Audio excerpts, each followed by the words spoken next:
Welcome to an idiom in a minute, یعنی کہ ایک محاورہ ایک منٹ میں۔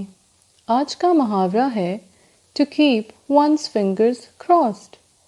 کیپ فنگرز کراسڈ کا مطلب ہے کہ کسی چیز کے بارے میں اچھی توقع رکھنا، اچھی قسمت کی امید کرنا۔ اس محاورے کے اوریجن کے بارے میں یہ کہا جاتا ہے کہ یہ قول ایک قدیم توہم پرستی سے آیا ہے، جہاں پر انگلیوں کو کراس کر کے یہ سمجھا جاتا تھا کہ اس طرح بدقسمتی سے بچا جا سکتا ہے۔